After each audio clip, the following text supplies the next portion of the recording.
السلام عليكم ورحمة الله وبركاته. ازيكم يا باشمهندسين؟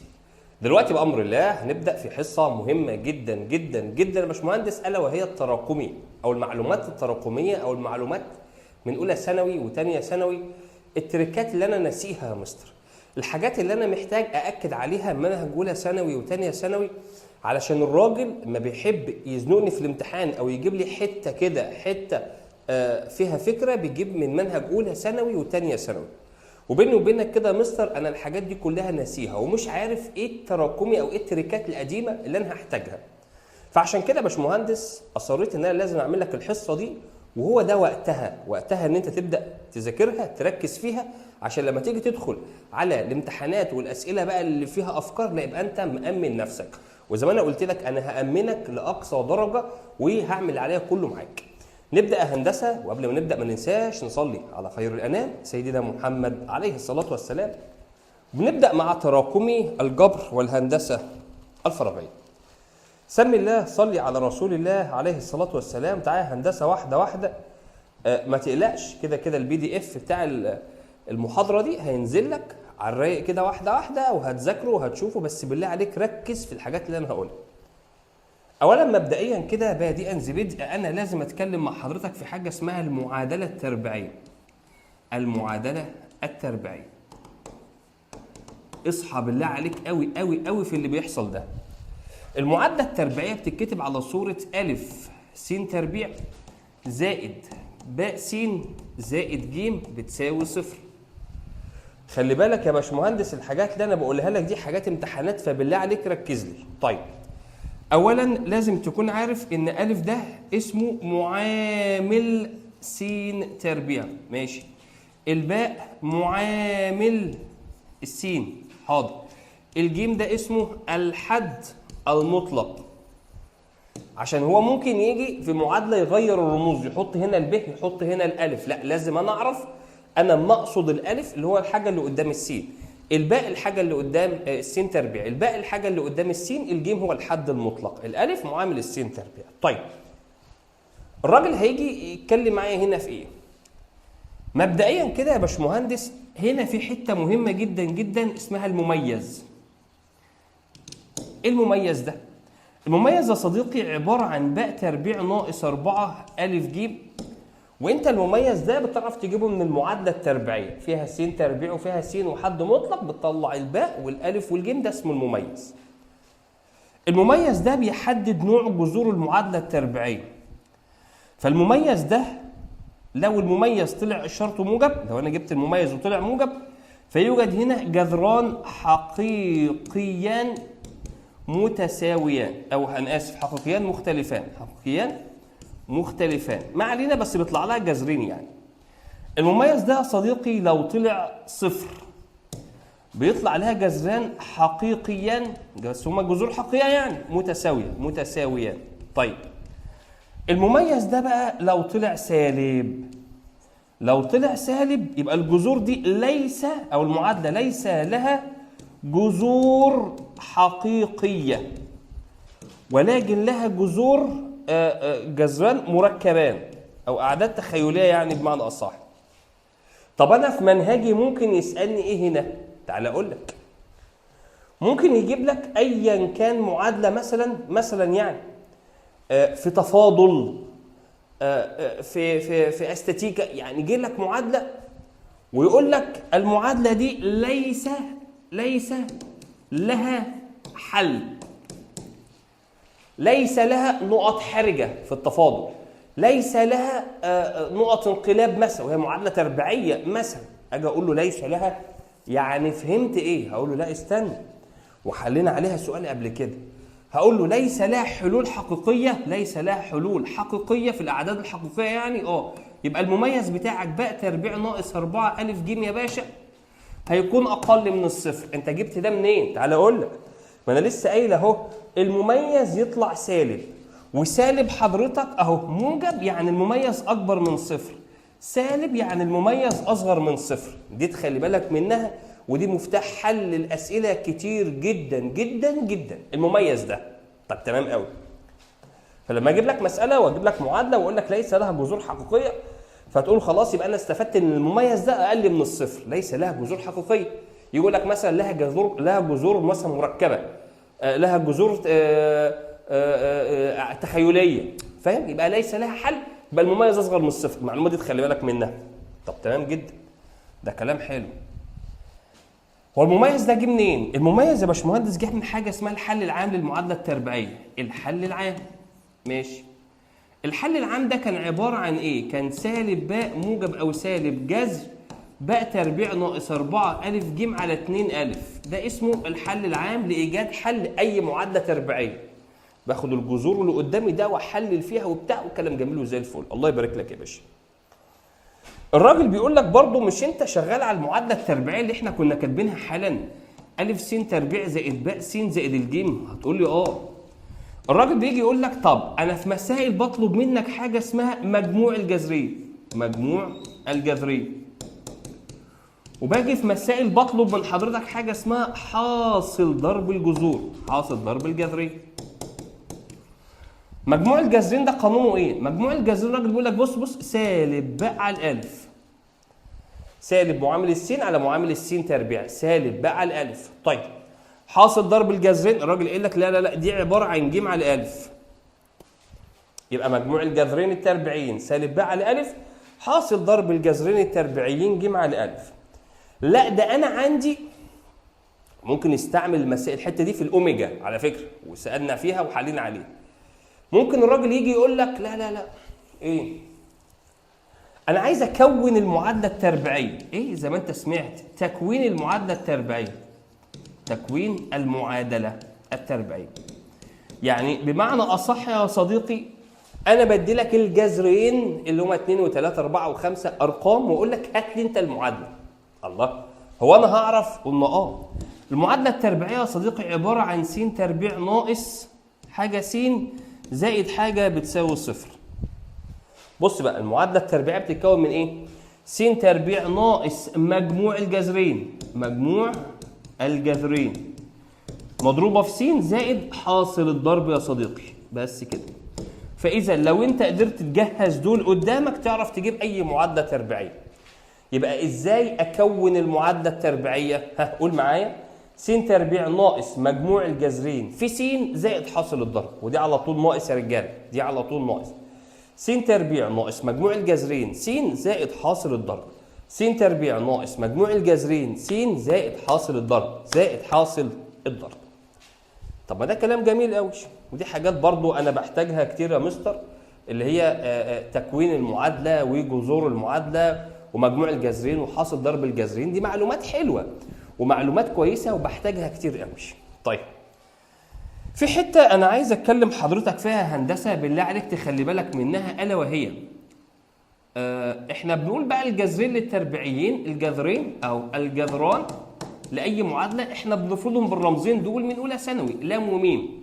فاذا المجموع الجذرين اسمهم لام زائد الميم، وحاصل ضرب الجذرين اسمهم لام في ميم. ماشي. في معلومه تخلي بالك منها، ايه المعلومه دي؟ المعلومه يا صديقي ان لام تربيع ناقص الميم تربيع دي بتتحلل عادي جدا. تتحلل لام زائد الميم ولام، بسم الله صلي على رسول الله، لام ناقص الميم، ده عادي جدا.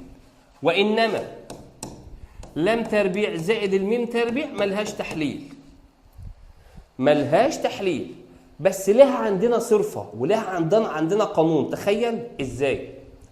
خلي بالك اهو، لاحظ ايه يا مستر؟ تعالى اقول لك ان لام تربيع زائد الميم تربيع، بص بقى دي مهمه، لا تساوي، ما لاقيش حد يتهبل في دماغه ويقول لك لام تربيع زائد الميم تربيع هي لام زائد الميم الكل تربيع. لا، هنا خطا، عشان لو انت هتشوف البي دي اف اهو، ده خطا، دي ما بتساويهاش بس بتتحلل.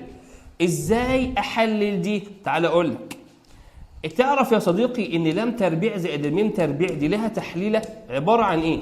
عباره عن لام زائد الميم تربيع. الله، طب ما هو انت يا ابني عملت نفس اللي فوق. هقول لك لا اصبر شويه، هقول له بس شيل لي منها الحد الاوسط 2 لام ميم. يبقى لو انت جيت في سؤال واحتجت لام تربيع زائد ميم تربيع مثلا، يعني هقول له انا هشيلها واحط مكانها لام زائد الميم الكل تربيع، بس اشيل منها الحد الاوسط 2 لام ميم. وعندي برضو معلومة تانية هندسة، أن لام تربيع ميم تربيع دي بقى ضرب، ده ضرب، ده عادي جدا، ممكن أشيله وأحط لام ميم الكل تربيع، ده عادي جدا. يبقى لام تربيع ميم تربيع أشيلها وأحط لام ميم الكل تربيع، دي أنا ما عنديش مشكلة مع حضرتك خالص في الحتة الجزئية دي. طيب كل اللي أنا بتكلم فيه ده شغال على الجذور وجذور المعادلة التربيعية والمعادلة التربيعية وحلول المعادلة التربيعية، وحاجات كلها بسيطة وسهلة وفي المتناول وما بتزعلكش خالص يا هندسة. ده يعتبر أهم حاجة على المعادلة أنا محتاج أكلم حضرتك فيها، ولو افتكرنا حاجة هنقولها وإحنا شغالين. بس في بقى حتة تانية عايز أروح لحضرتك فيها، اللي هو الراجل يجي يقول لك إيه؟ معاك 3 أعداد اللي هو الألف والباء والجيم في تتابع، شوف اللي بيكتب ده بالله عليك تتابع حسابي، ماشي، ونفس ال3 أعداد ألف وباء وجيم في تتابع هندسي. أو يجي يقول لي متتابعة حسابية ومتتابعة هندسية، أنا بستفيد إيه من الكلام ده وبيخدمني إزاي في منهج ثالثة ثانوي وفي أسئلة ثالثة ثانوي؟ أولاً يا صديقي تتابع حسابي يعني بيحصل ما بينهم متتابعة حسابية، أو اللي هنا ده كده اللي في النص اسمه الوسط الحسابي، والوسط الحسابي له قانون. الوسط الحسابي يا صديقي بيكون عبارة عن مجموعهم اللي هو ألف زائد الجيم على الاثنين. استنى، مش مجموعة دول، لا، أنا ما باجيش أقول لك هات الوسط الحسابي لل3 أعداد، لا ما بقولش كده. لو أنا عايز قانون وسط حسابي أنا عارف إن هو مجموعهم على عددهم، فالمفروض رياضيا هروح أجمع ال3 دول على عددهم. لا، أنا باجي بقول له بقى أنا بستفيد حاجة من الكلام اللي أنت قلته لي ده، وهو إن الباء اللي في النص دي بتساوي جمع دول ألف زائد الجيم على الاثنين. ممكن حد شاطر يضرب يقول لك برضو أنا استفدت إن 2 باء بتساوي ألف زائد الجيم. كل العلاقات دي علاقات صحيحة. يبقى يا صديقي لو جه قايل لك 3 أعداد أيا كانت، ممكن يجي يقول لك 3 حدود في مفكوك ذات الحدين تكون متتابعة حسابية في ما بينهم تتابع حسابي، القطوا الكلمة دي. يبقى الحد اللي في النص ده بتساوي مجموع الاثنين دول على الاثنين، او مجموعهم بتساوي 2 في 2 ضرب ده اهو. ده لو قال لك متتابع حسابي. طيب لو قال تتابع هندسي، القانون بتاع التتابع الهندسي ان يا صديقي الوسط الهندسي بين عددين بيساوي جذر حاصل ضربهم ألف في ج. يعني انا هروح اقول يبقى الباء بتساوي موجب وسالب، بقى المفروض يعني الوسط ده موجب وسالب ضرب دول، هي او تطلع موجب وسالب، يعني مش تفرق كتير. ضرب دول اللي هو ألف وجيم. ممكن حد يستفيد منها يقول لك فإذا الباء تربيع بتساوي ألف ضرب جيم، ودي تخلي بالك منها يا هندسة. فلو الراجل جه قال وسط حسابي يبقى اللي في النص بتساوي مجموع الاثنين دول على الاثنين. وسط هندسي اللي في النص بتساوي جذر ضرب دول، دي تخلي بالك منها بالله عليك يا صديقي. ودي برضو الراجل بيجي يقوم جاي زانقها في بعض المسائل، خلي بالك من دي. طيب تمام قوي. عايز اكلمك في حته تانية هنا. ايه الحته التانية؟ هات كل واحده لوحدها كده، احنا مفيش ورانا حاجه. طبعا في بعض خواص من اللوغاريتمات انت طبعا المفروض تكون عارفها، خواص اللوغاريتم. الخواص دي بتخدمني في مسائل كتير جدا، ومنها لو انا جيت قلت لك مثلا بسم الله صلي على رسول الله، ألف لوغاريتم س، دي احنا ممكن نعملها بس بلاش ألف، خليها نون مثلا. نون لوغاريتم س، نون لوغاريتم س، احنا ممكن نعملها لوغاريتم س الكل أس نون، والعكس صحيح، لو ده ممكن انزلها قدام. في عندك خاصيه ثانيه بتخدمك كتير قوي في المسائل، يقول لك لوغاريتم ألف للأساس باء، دي تقول لي بتتفك يا صديقي لوغاريتم ألف فوق ولوغاريتم الباء تحت، تتفك كده. وانا عندي خاصيه ثانيه لو هي موجوده تحت في المقام، لوغاريتم ألف للأساس باء بقلبها تطلع فوق، يبقى لوغاريتم باء للأساس ألف.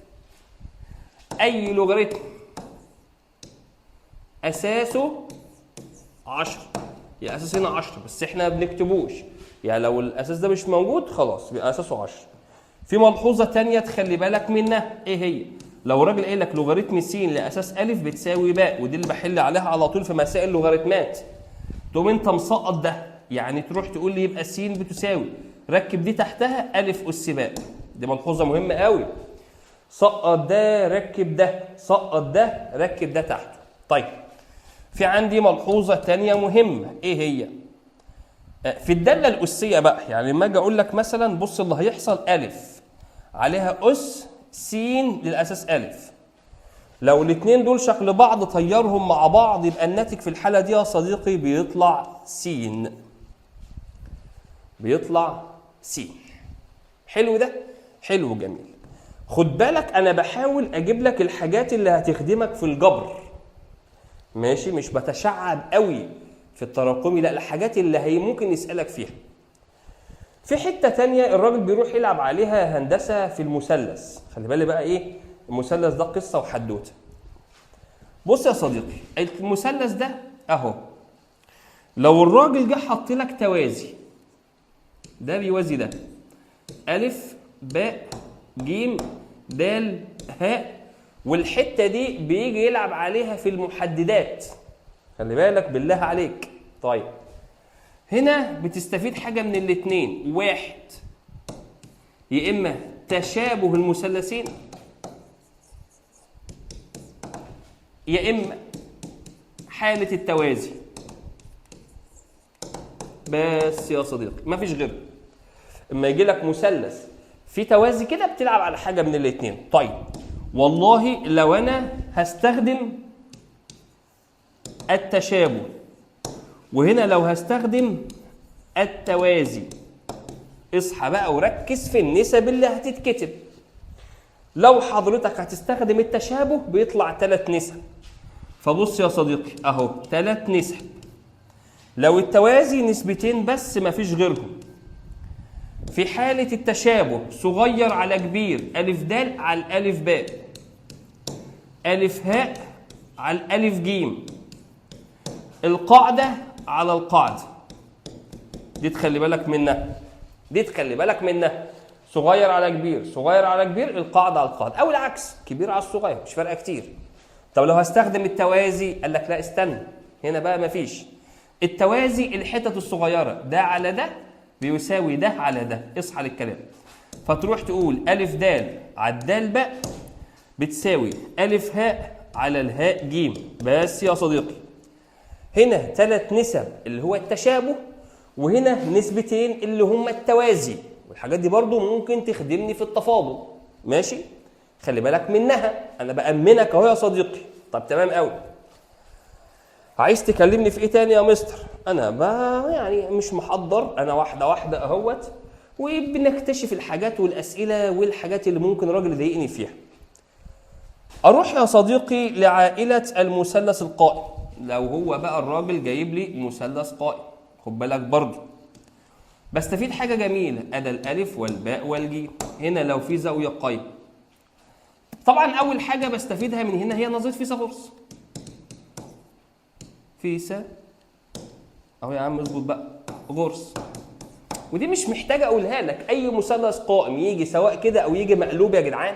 يعني المثلث القائم والله ممكن يجي كده اهو، انت خايف منه ليه؟ اهو يا عم كده او كده بطبق فيثاغورس. وفيثاغورس في الحاله دي اللي هو الالف جيم تربيع بيساوي الف باء تربيع زائد باء جيم تربيع، وخلاص. حلو ده؟ حلو. في حاجه تانية بقى انا بستخدمها هنا، الا وهي النسب المثلثيه، او عايز تقول الدوال المثلثيه قول ليه، الجا والجتا والظا والحاجات العبيطه دي.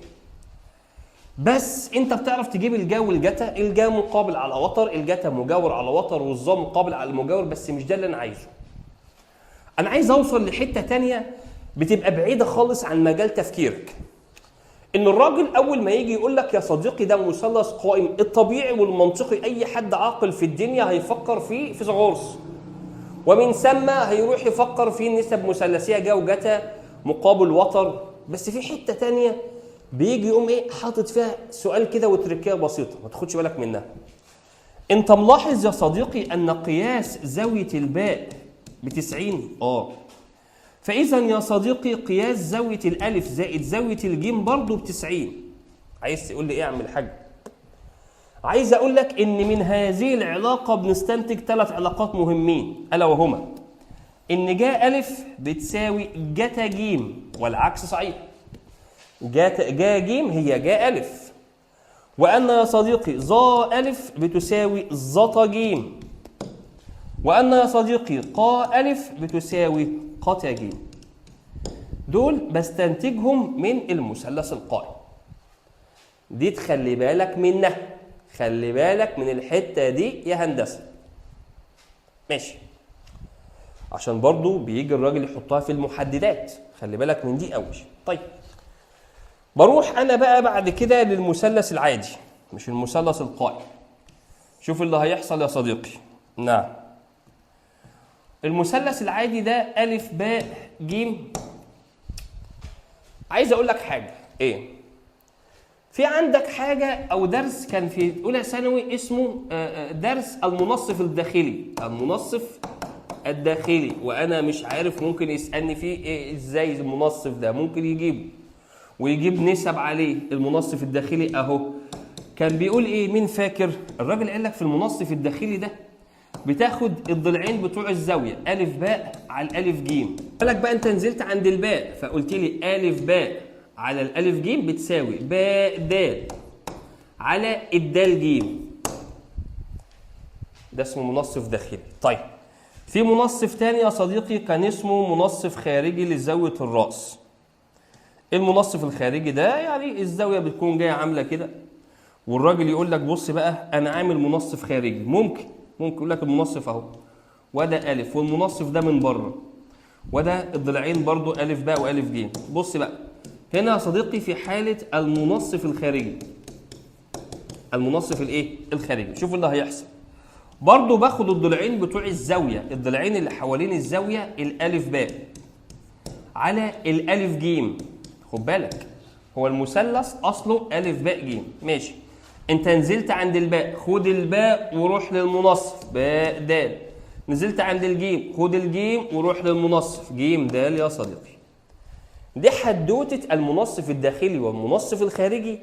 ممكن الراجل يجيب لي فيها حته، يجيب لي فيها سؤال في المحددات في المصفوفات في ايه. خلي بالك منها، انا بامنك اهوت يا صديقي لاقصى درجه. ما احنا بنتكلم على المثلث لازم اروح اذكر لحضرتك مساحه المثلث. مساحه المثلث له 3 قوانين يا هندسه. مساحه المثلث برضو هحتاجها. اولا ده نص طول القاعده ضرب الارتفاع. تاني قانون نص حاصل ضرب طولي ضلعين متجاورين، مش اي ضلعين، في جاز زاويه المحصوره، مش اي زاويه، المحصوره بينهم. القانون الثالث وده قانون اسمه قاعده هيرون، وده عباره عن جذر ح بعد كده ح ناقص الف شرطه، ح ناقص باء شرطه، ح ناقص ج شرطه.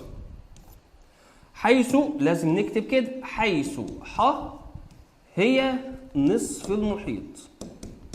ح دي يا باشمهندس نص المحيط بتاع المثلث. دول ال3 قوانين بتوع مساحه المثلث. معاه برضو قانون الضرب الاتجاهي اللي هو معيار الضرب الاتجاهي الالف باء في الباء ج. دي تخلي بالك من القوانين الجميله الظريفه دي. طيب في حاجه تانية انا عايز اكلمك فيها في المثلث يا صديقي. ايه هي؟ برضو حاجة مهمة. بسم الله سم الله صلي على رسول الله. أنا جيت سميت ده ألف وده باء وده جيم. في عند حضرتك 3 قوانين أو عند حضرتك 3 نسب مهمين، اللي هو الألف شرطة على جاء ألف بتساوي باء شرطة على جاء باء بتساوي جيم شرطة على جاء جيم، والكلام ده كله يا هندسة بيساوي 2 نق. ألف شرطة على جاء ألف، باء شرطة على جاء باء، جيم شرطة على جاء جيم بيساوي 2 نق. حيث نق طول نصف قطر الدائرة المرة برؤوس المثلث من الخارج. طيب في عندك قانون تاني.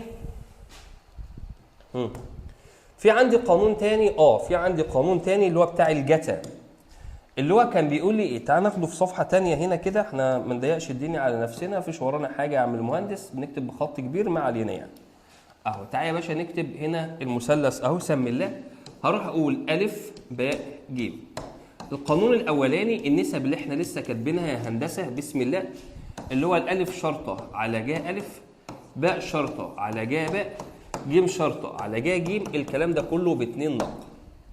والقانون الثاني يا باشمهندس اللي هو بتاع الف شرطه تربيع بتساوي باء شرطه تربيع زائد جيم شرطه تربيع ناقص 2 باء جيم باء جيم جتا زاويته جتا زاويه الجيم الالف جتا زاويه الالف جتا الالف. ولو انا عايز الزاويه 3 بسم الله، لو انا عاوز الزاويه عايز مثلا جتا زاويه الالف يبقى الباء تربيع زائد الجيم تربيع ناقص الالف تربيع على 2 باء جيم. ده لو انا عايز اجيب الزاويه. ماشي يا عم، كلام جميل جدا. عايز تقول لي ايه؟ مش عايز اقول لك حاجه بقى تاني، يعني انا في حاجات بقى هنا هتحتاجها في التفاضل وهتحتاجها في الاستاتيكا، هعمل لك لسه عليها ان شاء الله تراكمي هناك. بس انا بحاول اجيب الحاجات بس اللي هي هتخدمني بصوره اكبر واكتر في الجبر. ماشي. معلومه برضو عايز اقولها لحضرتك يا هندسه، ومعلومه جميله جدا، خلي بالك اهو، خلي بالك من ايه يا عم؟ تعال اقول لك. خلي بالك من لو انت عندك جذر وتحته قوس تربيع مثلا س زائد 2 تربيع، عشان اقدر اطلع ده من تحت الجذر ما ينفعش رياضيا تقول لي س زائد 2، لا ده غلط. المفروض رياضيا تقول لي مقياس س زائد 2، علشان بعد كده المقياس ده بيعمل له حاجه اسمها اعاده التعريف، بيطلع مره س زائد 2 ومره سالب س زائد 2. هنا س اكبر من او بتساوي السالب 2 وهنا س اقل من السالب 2.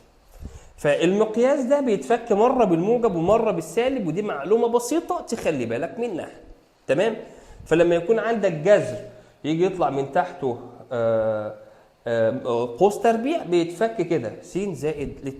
طيب بسم الله الرحمن الرحيم، في عندي معلومه في منتهى الخطوره والاهميه والحلويات والجمال، الا وهي ان س تربيع مثلا زائد بسم الله الرحمن الرحيم 10 س زائد 25 مثلا يا هندسه. المنظر ده على طول بيتعمل قوس تربيع، اللي هو ايه؟ اللي هو جذر الاولاني جذر الثاني الشرط اللي في النص، على طول كده. تعرف منين ان ده له جذر؟ وكنا زمان بنطلق عليه مربع كامل، له جذر، والاخير بيكون مربع كامل. وده 2 الاول في الثاني، 2 الجذر الاول في جذر الثاني. يعني لو انا جبت جذر السين تربيع هلاقيها بس، جذر 25 هلاقيها ب5، هضرب 2 في ال5 في السين تديك ال10 س اللي هي اللي في النص دي. ماشي. بسم الله صلي على رسول الله. حته المجال هحتاجها اكتر في التفاضل بتاع بقى المجال الجذري، هحتاجها اكتر في التفاضل وهنتكلم عليها في التفاضل. ركز، انا بخدمك بس في الجبر، بحاول اجيب لك الحاجات اللي انا عايزها منك في الجبر بس يا صديقي. في حته ثانيه وهي برضه هتخدمني اكتر في التفاضل، بس انا عايز اقولها هنا عشان ما اعرفش ممكن يلعب عليها ازاي في الجبر، الا وهي التركيب، تركيب دالتين.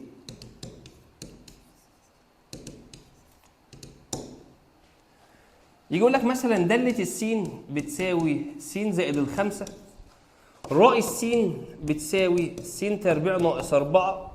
يجي يقول لك اوجد دال تركيب ر س، بتتقرأ كده يا جدعان. ودي اكتر حاجه هحتاجها في التفاضل، بس انا قلت ما اقولها لك في الجبر ما نعرفش، احنا بنأمن نفسنا، نقولها تاني في التفاضل يعني. ماشي.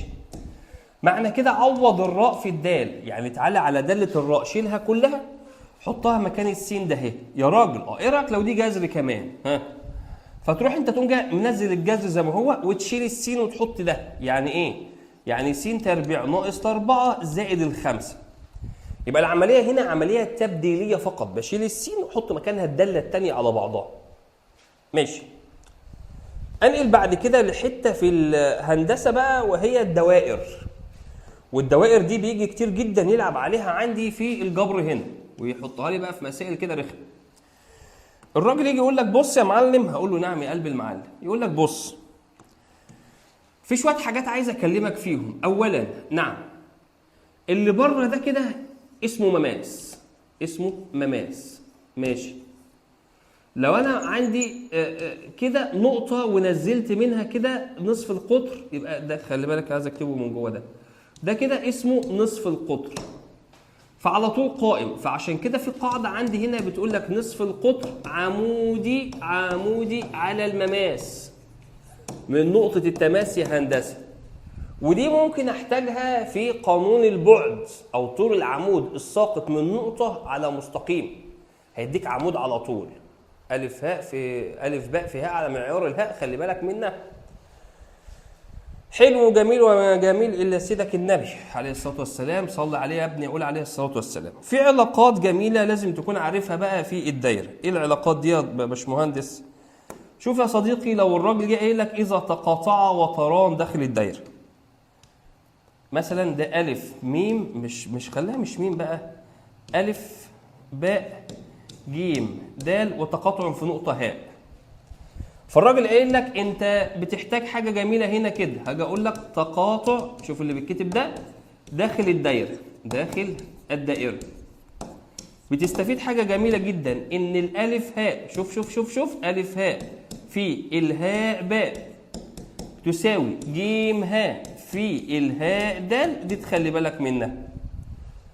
وممكن في بعض الاحيان يحتاج الزاويه، فالراجل برضو بيقول لك خلي بالك لو انت عايز اجيب لك بقى الزاويه اي واحده من دول، يبقى زاويه الهاء مثلا بتساوي نص القوس اللي قدامها الف جيم زائد القوس اللي وراها باء دال. هنا اقواس يا رجاله، هنا القوس اللي قدامها زائد القوس اللي وراها. طيب ده تقاطع داخل الدايره، فاذا في تقاطع تاني خارج الدايره، ماشي ما يضرش. سمي الله، يلا صلي على رسول الله، اعمل لي دايره يا عم حلوه كده، يلا اهو. هات لي بقى تقاطع خارج الدايره. الراجل يجي يقول لك بتلاقي مثلا ده معمول كده وده معمول كده، خد بالك اصل بتيجي على حالتين اتنين، مماس وقاطع. يقول لك مثلا دي الف باء جيم دال هاء، لاحظ ان التقاطع خارج الدايره، تستفيد حاجتين اتنين. بص بقى، بقول له في الحاله دي ان الالف باء في الف باء في الالف جيم كله بيساوي الف دال في الالف هاء كله. يبقى لو التقاطع خارج صغير في كبير يساوي صغير في كبير. طيب ولو انا محتاج الزاويه، يبقى زاويه الالف بتساوي نص، تعالى بقى انت عايز الزاويه دي قدامها قوسين اتنين، يبقى القوس الكبير ناقص القوس الصغير، دي تخلي بالك منها. الراجل بياخد دي بسط وكوبي ويروح يعملها في شكل تاني، يقول لك طب ايه رايك بقى لما اجي اعمله مماس؟ اهو مماس يا عم المهندس، اهو بسم الله صلي على رسول الله عليه الصلاه والسلام. اهو هاجي هعمل مثلا ده مماس وده كده قاطع، وسمي لي ده الف باء جيم دال. لاحظ في الحاله دي ده مماس، حاله وجود المماس. طيب القانون هنا يبقى المماس تربيع الف باء تربيع يساوي الف جيم في الالف دال كله. الف باء تربيع يساوي يا صديقي الف جيم في الالف دال كله على بعضه. حلوه دي، حلوه وجميله وما جميل الا سيدنا النبي عليه الصلاه والسلام. في حته هنا بقى رخمه قوي من اولى ثانوي وانت ما بتاخدش بالك منها، اللي هو القوه. ايه القوه دي؟ بيجي يقول لك ايه؟ قاف الف بالنسبه لمين؟ قوه الف بالنسبه للدايره. لازم تعرف ان القوه بتساوي المماس تربيع. لما يجي يقول لك مثلا اذا كانت قوه الف بالنسبه لمين، ده كانت حته في اولى ثانوي في الترم الاولاني وكان اخر درس في المنهج ودرس رخم. فانا بستفيد حاجه وحلينا عليها في اول السنه اصلا، ان القوه بتساوي المماس تربيع. يعني لو جه يقول لك القوه 25 يبقى المماس 5 جذره، ماشي؟ يبقى القوه بتساوي المماس تربيع، القوه بيساوي المماس تربيع. ده بالنسبه لعلاقات الدائره اللي انا محتاجها واللي انا يعني هحتاجها وممكن نرخم عليها فيها في الجبر والهندسه الفراغيه. في حته تانية برضو عايز اكلمك فيها، هي حته اكتريتها في التفاضل بس برضو ممكن يضايقك فيها في المعادلات في الوحده الثانيه.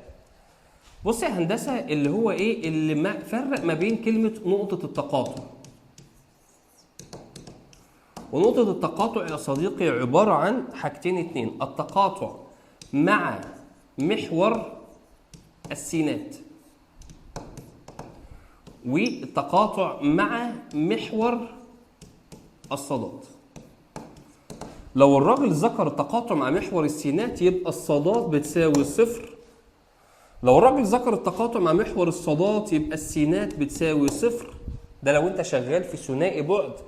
اما لو انت شغال في حاجه اسمها ثلاثي البعد اللي هو في الفراغيه السين والصاد والعين، لو التقاطع مع السينات يبقى الصاد بصفر والعين بصفر، ده في الهندسه الفراغيه. لو الصادات لو تقاطع مع محور السينات الصادات يبقى السينات بصفر واحد محور الصادات والعينات بصفر، على حسب بقى. يعني لو عايز يقطع مع السينات حط الاثنين التانيين بصفر، مع محور الصادات حط الاثنين التانيين بصفر. طيب دي تخلي بالك منها. انما في فرق بقى اما اجي اقول لك يوازي، خلي بالك بالله عليك، دي بقى ايه بتتلخبطوا فيها. يجي يقول لك المستقيم يوازي محور السينات والمستقيم يوازي محور الصادات. انت بقى بتكون حافظ مش فاهم. اول ما تسمع كلمه محور السينات تقول له لا غلط، هو قال لك يوازي ولا يقطع؟ طيب يا مستر هو قال يوازي، لو يوازي محور السينات يبقى حضرتك يا هندسه الميل يساوي صفر. هحتاجها اكتر في التفاضل، بس انا بقول لك ممكن يلعب عليها في الوحده الثانيه في المعادلات. يوازي محور الصادات يبقى الميل يا صديقي غير معرف، واحنا بنروح نلجأ للحاجه اللي غير معرفه بنقول له 1 على الصفر عشان نشتري دماغنا. يعني دي اكترياتها بحتاجها فين؟ بحتاجها يا صديقي في التفاضل. اكتر حاجه بحتاجها في الجزئيه دي فين؟ في التفاضل. انت برضو عايز اكلمك فيها عشان ممكن احتاجها في الاعداد المركبه. خلي بالك منها. ايه هي؟ ايه اللي بيحول وايه اللي ما بيحولش؟ يعني ايه؟ يعني تعالى اما اجي اقول لك مثلا جا 90 زائد سيتا او ناقص بقى، يعني فاهم، وجتا وبتاع، دي على طول بتروح تتحول تبقى اسمها الجا، تتحول يبقى اسمها جتا سيتا. ماشي. وبرضو لو انا جيت قلت جا 270 زائد السيتا، ال 270 هتحول الجا يبقى اسمها جتا سيتا مع مراعاة الاشاره بقى، مع مراعاة الاشاره. يعني الاثنين دول هكتب لك كده اهوت مع مراعاة الاشاره. الاشاره يعني ايه؟ تعالى افهمك. انت حضرتك حافظ اللعبه دي من زمان اللي هي بتاعت الثلاث ارباع دول او الاربع ارباع دول. هنا الجا، هنا انا اسف كلهم، هنا الكل، هنا الجا مع مقلوبها قتا، وهنا الظا مع مقلوبها ظتا، وهنا القا مع مقلوبها الجتا او الجتا والقا، قا زائد الجتا. فايه طبعا انت عارف ان ده صفر وده 90 وده 180 وده 270 وده 360. فانت بتقراها كده 270 زائد. طب هي 270 زائد بروح للربع الرابع، هي اصل الداله اصلها الجا موجوده في الرابع، لا يبقى سالب. حته بسيطه كده تخلي بالك منها، بس ممكن العب عليها في الدوال المثلثيه في الاعداد المركبه. الاعداد المركبه اللي هي الجذور تكامل الاعداد المركبه والصوره المثلثيه والحاجات دي. الحته دي بسيطه تخلي بالك منها، واحنا الحمد لله استفدنا في شرحها قوي وعملناها بالاله الحاسبه وعرفناك تعملها يدوي ازاي والاله الحاسبه ازاي. فدي تخلي بالك منها. اللي حاجتين بس اللي بيحولوا اللي هو ال 90 وال 180 مع مراعاه الاشاره. كل جا وقتا وظا وظتا وقتا وقا يا صديقي. طيب في حل المعادلات المثلثيه بقى ايه الحل ده؟ يعني مثلا انت بتحل معادله لقيتها 2 جتا سيتا بتساوي 1، قسمت طلع معاك ان جتا سيتا بتساوي سالب نص. هنا بقى خلي بالك من ايه؟ ان حضرتك هنا هيطلع زاويتين اتنين، تروح تقول الجتا سالبه فين؟ الجتا سالبه في الربع الثاني والربع الثالث. بس كده. طب انا عرفت منين اللي هي سالبه؟ السالب ده اهي، السالب دي، فدي اللي بتتحكم. انا بقول الجتا سالبه فين؟ هي سالبه في الربعين الاثنين. خلاص تروح تعمل انت بقى شيفت قوسين، الزاويه هتطلع 60، تروح تجيب لي 60 في الربع الثاني، تقول لي 180 ناقص 60 تطلع الزاويه 120. الربع الثالث تاني صح، 180 زائد 60 تطلع ب 240. وهما دول الزاويتين الاثنين او القيمتين الاثنين بتوع الزاويه اللي عندي. دي معلومه بسيطه خلي بالك منها، يعني ممكن يضايقك فيها ولا حاجه. معلومات بسيطه، معلومات مش كتيره، حصه مش طويله عشان انا مش جاب بقى تراكمي الجبر والتفاضل والتكامل والاستاتيكا والديناميكا في حصه واحده. لا، ده انت هتبص هتلاقي مثلا 40 دقيقه عشان ده التراكمي بتاع الجبر اللي حضرتك هتحتاجه بس في فرع الجبر. في التفاضل والتكامل هنزلها تراكمي برضو الحاجات اللي انا هحتاجها هناك. استاتيكا الاستاتيكا هنزل لها برضو تراكمي الحاجات اللي هحتاجها هناك، والديناميكا نفس الفيلم ونفس الحوار. صديقي اني احبك في الله، فصلي على رسول الله عليه الصلاه والسلام. اسيبكم في رعايه الله يا رجاله.